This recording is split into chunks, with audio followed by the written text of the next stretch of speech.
Hello বন্ধুরা, আমি ঠাকুরকে পুজো দিতে এলাম। ফুল তুলব গাছে। দেখছি অনেকগুলো ফুল ফুটেছে। কদিন বৃষ্টি হলো বলে গাছগুলো সতেজ হয়ে ফুলগুলো ফুটেছে। তাই ভাবলাম তোমাদের সাথে ভিডিও করে একটু শেয়ার করে নিই। এই দেখো ছোট্ট জবা গাছে চারিদিকে জবা ফুল।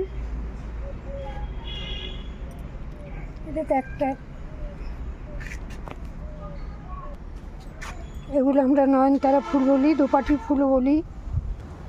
গোলাপ গাছটা দেখো সাদা গোলাপে ভরে গেছে। এগুলো আরও অনেক বড় বড় হবে। আজকে তুলব না, 2-3 দিন পর তুলব। আর এই যে সাদা জবা,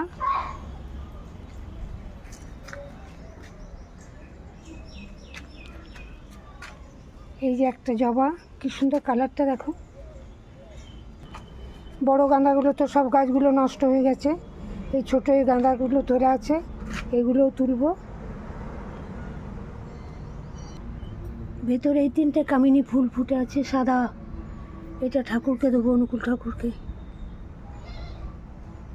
গাঁদা শেষ হয়ে বেলি, গ্রীষ্মকাল আসছে, এবার বেলি ফুলের গন্ধে মহা করবে। বেলি দেখো কত কুড়ি এসছে, সব দেখিয়ে দিলাম তোমাদের। আর এইখানে অপরাজিতাগুলো ফুটে আছে, এই যে অপরাজিতাগুলো অনেকগুলোই আছে। সব দেখাতে গেলে ওটা গাছটা এরকমভাবে রোদে উঠছে না গো, ছবিগুলো ঠিক মতো। ভিডিওটা তোমাদের সাথে শেয়ার করলাম, কেমন লাগলো জানাবে। সবাইকে অনেক ভালোবাসা, অনেক শুভেচ্ছা।